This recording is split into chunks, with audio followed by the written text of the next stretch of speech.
Bonjour et bienvenue en tête-à-tête sur France 24. Notre invité est Alain-Claude Bilibinzé, candidat à l'élection présidentielle prévue le 12 avril au Gabon, dernier Premier ministre d'Ali Bongo.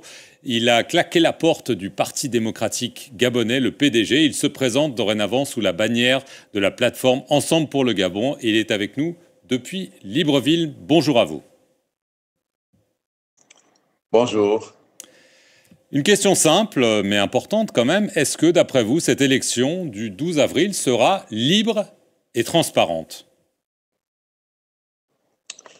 Écoutez, nous aurions pu l'espérer, mais tout porte à croire que le candidat du régime, avec ceux qui l'entourent, font tout pour verrouiller l'élection, verrouiller les bureaux de vote, verrouiller la Cour constitutionnelle, et nous allons finalement avoir affaire à une élection qui sera une des plus verrouillées que le pays ait connue. Mais dans tous les cas, nous faisons confiance au peuple gabonais dans sa maturité pour se lever et aller voter afin que le vote massif permette de révéler les conditions qu'il va y avoir entre le discours officiel des militaires et la pratique qui est finalement une pratique de l'ordre ancien.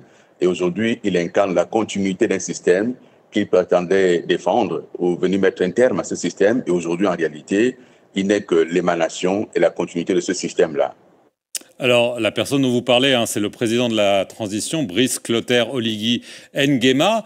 Beaucoup de poids lourds de la politique gabonaise se sont ralliés à lui, sauf vous. Alors, pourquoi cette candidature? Cela semble perdu d'avance pour vous. Non, cette campagne électorale n'est pas perdue d'avance et je vous le dis très clairement, je me situe dans la rupture avec l'ancien système. Et ce que vous dites là est tout à fait révélateur de ce que les partis politiques ont choisi la continuité d'un système qu'ils prétendaient hier défendre. Ils ont donc participé à tromper le peuple gabonais. Moi, je prône pour la rupture, je prône pour la nouvelle espérance, je prône pour une réappropriation des forces gabonaises et des populations gabonaises de leur pays, de leur richesse. Nous devons mettre un terme à cette pratique qui voudrait que les dirigeants seuls bénéficient de la richesse du pays et le dirigeant actuel, dans sa manière de procéder, dans sa manière de faire, est pire que ce qui s'est fait jusqu'à présent. Il est l'émanation, presque à la caricature, du système qu'il a prétendu annihiler. Et donc les Gabonais constatent aujourd'hui qu'on leur a vendu quelque chose et en réalité, c'est le système ancien qui revient avec les mêmes personnes qui ont été là sous Omar Bongo, qui ont été là sous Ali Bongo et qui maintenant sont à ses côtés pour continuer le même système qui a appauvri les populations.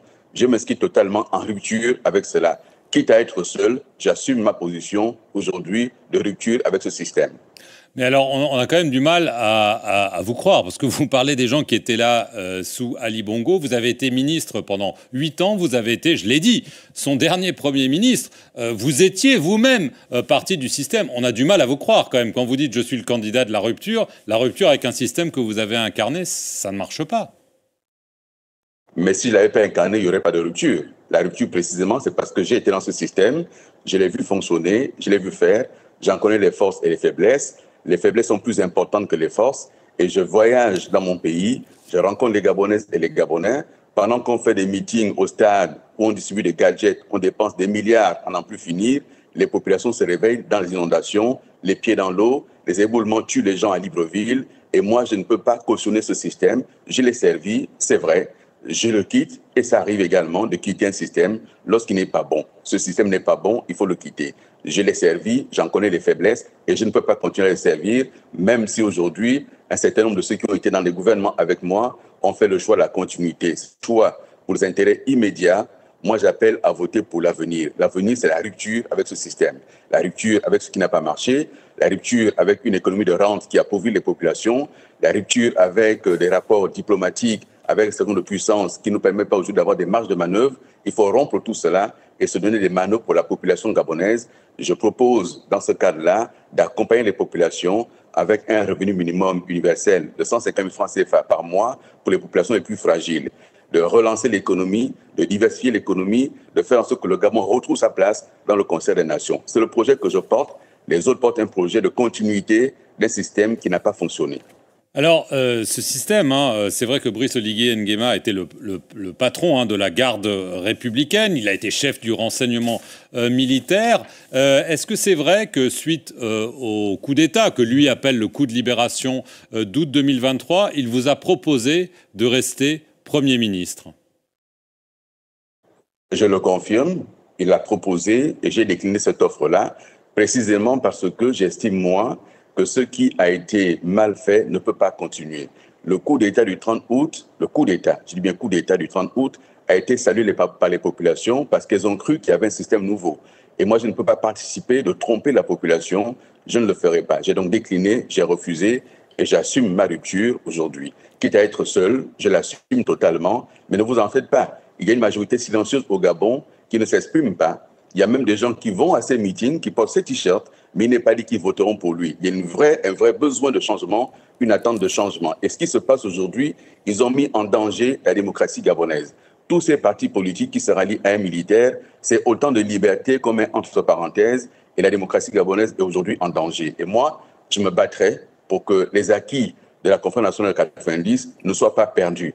Je me battrai avec ceux qui m'entourent parce qu'il y a des jeunes qui m'entourent, il y a une nouvelle élite qui m'entoure. Nous nous battrons pour réaffirmer dans notre pays la question de l'état de droit, de la liberté, de la démocratie face à un régime qui enferme ceux qui osent s'opposer à lui. Des jeunes gens qui osent critiquer sur les réseaux sociaux sont pris et jetés en prison. Nous ne pouvons pas continuer ainsi. Il y a une dictature en marche et nous nous opposons à ces dictatures de manière ferme et résolue. Alors, vous avez promis notamment une commission, si vous êtes élu, Vérité et Réconciliation. Est-ce que c'est pour faire la lumière sur notamment les violences post-électorales de 2016? On se souvient qu'il y a eu des morts et peut-être éventuellement du rôle que jouait à ce moment-là le président de la transition. Est-ce que vous pensez qu'il a des comptes à rendre? Qui suis-je?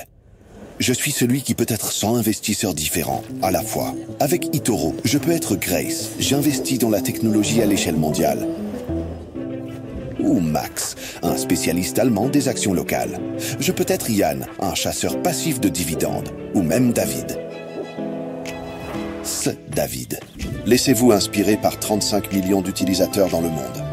Leurs connaissances, leur stratégie, tout est à... Je pense simplement qu'il faut guérir notre pays. Je pense à ce qui me concerne qu'en 2016, j'ai fait un certain nombre de déclarations qui ont totalement choqué les Gabonaises et les Gabonais. Je m'en suis excusé. Je profite de votre antenne pour dire à nouveau que je ne l'ai pas fait exprès et je présente mes excuses à nouveau. Mais je pense qu'il faudrait que nous ayons la lumière sur ce qui s'est passé en 2016, en 2009, sur les questions de violence post-électorale. Qui a fait quoi? Qui a contribué à quoi? Quel est le bilan exact des morts? Le gouvernement, par ma voix à l'époque, avait dit 8 morts sur la base des chiffres de la police. Il y en a qui ont dit qu'il y a eu beaucoup plus de morts que cela. On a parlé de charnier.